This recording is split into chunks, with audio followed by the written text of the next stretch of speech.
বৈষম্য বিরোধী আন্দোলনের সময় ছাত্র জনতার হত্যা মামলায় কন্টেন্ট ক্রিয়েটর তৌহিদ আফ্রিদিকে গ্রেফতার করেছে সিআইডি।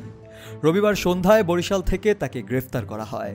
বিষয়টি নিশ্চিত করেছে সংস্থাটির বিশেষ পুলিশ সুপার জসিম উদ্দিন খান। তিনি জানান, বৈষম্য বিরোধী ছাত্র আন্দোলনের সময় যাত্রাবাড়ী থানায় দায়ের করা হত্যা মামলায় তৌহিদ আফ্রিদি ১১ নম্বর আসামি।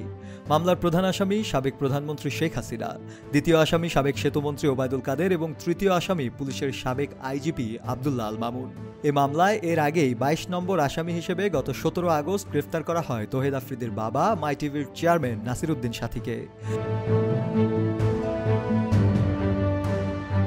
একমাত্র স্মার্ট সিটি বসুন্ধরা, আধুনিকতায় এক ধাপ এগিয়ে। এর আগে জুলাই রেভলিউশনারি অ্যালায়েন্স জেআর সরকারের উদ্দেশ্যে আলটিমেটাম দিয়ে তৌহিদ আফ্রিদিকে গ্রেফতারের দাবি জানিয়েছিল। সংগঠনটির ফেসবুক পেজে দেয়া এক পোস্টে দাবি করা হয়, আফ্রিদি কেবল বর্তমান সরকারের সময় নয়, ১৫ আগস্ট আওয়ামী লীগের ক্যাম্পেইনের সময়ও অর্থ সরবরাহের সঙ্গে যুক্ত ছিলেন।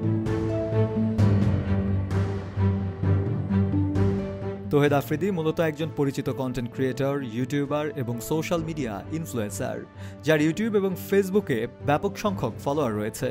তিনি ব্লগ, সামাজিক বার্তাধর্মী ভিডিও ও বিনোদনমূলক কন্টেন্ট পোস্ট করে থাকেন।